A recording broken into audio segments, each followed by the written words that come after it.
हमारे YouTube channel पर आप सभी लोगों का हार्दिक स्वागत है। आज हम आपके बीच में यूपी टेट 2021 की जो परीक्षा 28 नवंबर 2021 को होना प्रस्तावित है, उसके लिए बहुत कम समय 3 दिन का समय शेष बचा है। इसी संबंध में आपकी क्या स्ट्रेटजी होनी चाहिए, क्या आपको इतने कम समय में पढ़ना चाहिए जिससे कि आपके जो है एक सेफ स्कोर जो आयोग द्वारा निर्धारित किया गया 60 और 55 का जो कट ऑफ निर्धारित किया गया है वो आप इजीली गेन कर सकें। तो उसी संबंध में बात करने के लिए हम आपके बीच में आए हैं।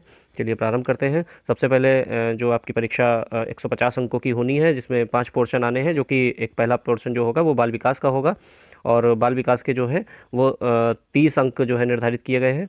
और बाल विकास में सबसे पहले आपको आपने जो भी अपना पढ़ रखा है और लास्ट टाइम पर रिवीजन के तौर पर जैसे थार्नडाइक का नियम है, स्किनर का नियम है, कोहलर का नियम है, कोलबर्ग का नियम है, बिने और साइमन के सिद्धांत हैं, ये सभी जो है एक बार में आपको सिर्फ देख लेना है एक सरसरी नज़र से कि किसने किस पर जो है परीक्षण किया।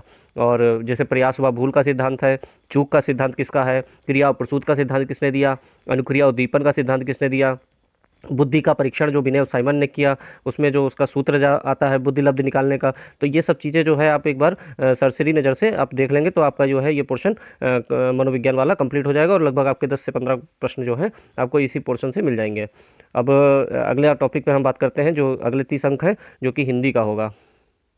और हिंदी में जो है हम आपको बता दें आपको क्या क्या चीज़ें एक सरसरी तौर पर देखनी है। एक वर्णमाला सबसे पहले आपको देखनी है। वर्णमाला में जैसे जो कंठ स्वर होते हैं, कौन से मूर्धन्य स्वर होते हैं, तालु स्वर कौन से होते हैं, इस तरीके के जो और अल्प प्राण, महाप्राण और इस तरीके के सघोष अघोष व्यंजन कौन से हैं, और अग्र स्वर कौन से हैं, पश्च स्वर कौन से हैं, लोंठित स्वर कौन से हैं, अनुनासिक वर्ण कौन से हैं, इस तरीके से ये पूरी वर्णमाला एक बार आपको कंठस्थ कर लेनी है।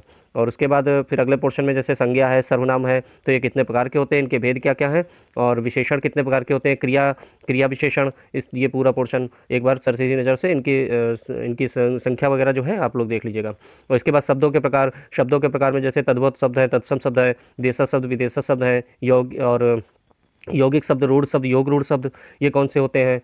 तो तद्भव तत्सम शब्दों में जैसे आपको थोड़ा डीप देखना पड़ेगा कि तद्भव तत्सम शब्द जो है उनकी नियम क्या होते हैं। जैसे कोई कटे पिटे स्वर है या आधे स्वर लिखे हुए हैं और ऊपर रा लगी हुई है, नीचे रा लगी हुई है, इस तरीके के स्वर जो है वो तत्सम शब्द स्वर होते हैं। तो इस तरीके से आप देख लीजिएगा इसको। और वाक्यों के प्रकार, इसमें जैसे सरल वाक्य है, संयुक्त वाक्य है, मिश्र वाक्य है, ये 3 प्रकार के ये वाक्य होते हैं। और 8 प्रकार के अन्य वाक्य होते हैं, जैसे इच्छार्थक वाक्य होते हैं, निषेधात्मक वाक्य होते हैं, प्रश्नवाचक वाक्य होते हैं, संकेतवाचक वाक्य होते हैं, इस तरीके के जो 8 प्रकार के ये अन्य वाक्य होते हैं। तो वाक्यों के प्रकार एक बार देख लीजिएगा।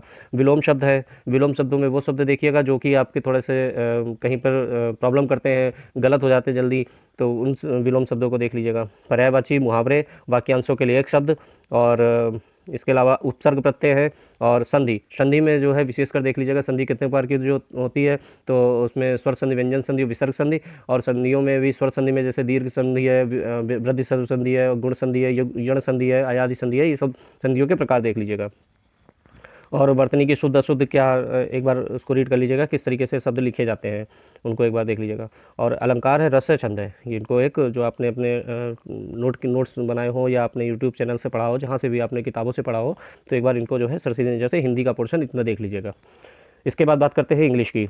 इंग्लिश में भी जो 30 अंक निर्धारित है इसके लिए भी, तो एक बार फटाफट रिवीजन में जो आपको देखना है वो सबसे पहले आर्टिकल देखने हैं, ए, एन और दा का प्रयोग देखना है।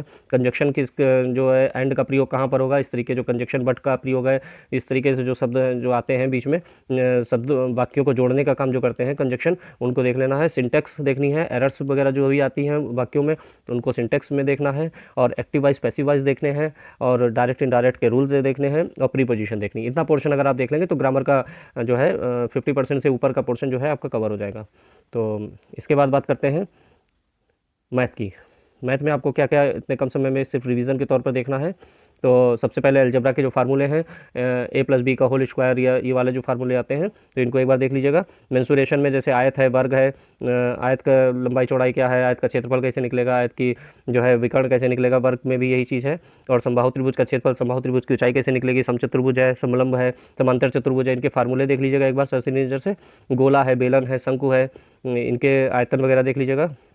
इनका वक्र पृष्ठ कैसे निकलेगा, इनका संपूर्ण पृष्ठ कैसे निकालने की क्या तरीका है, लासा मासा के जो नियम है, पहली संख्या दे रखी, दूसरी संख्या देखी बराबर लासा गुणे मासा, इस तरीके से जो है फार्मूला है वो देख लीजिएगा। परिमेय परिमेय संख्या कौन कौन सी होती हैं, और बाकी टेग्रामेट्री अगर आपने पढ़ रखी हो तो टेग्रामेट्री, और जो ज्योमेट्री के रूल्स वगैरह आपने जो भी प्रमेय निर्मेय जो भी आपने पढ़ी हो, उनको शॉर्ट ट्रिक्स बनाई हो या कहीं पर आपने नोट किया हो तो उनको एक बार रीड कर लीजिएगा। तो ये पोर्शन हो गया मैथ का। मैथ में भी 30 अंक निर्धारित है। और इसके बाद बात करते हैं इन्वायरमेंट का। इन्वायरमेंट में जो है वैसे कहने को तो ये पर्यावरण का पोर्शन है, लेकिन पर्यावरण जो है आयोग द्वारा पूछा नहीं जाता है। इसमें पूरी की पूरी जीएस आती है, तो अब जीएस का पोर्शन तो काफ़ी ब्रॉड है और इसमें इतनी कम समय में इतनी जल्दी नहीं हो पाएगा।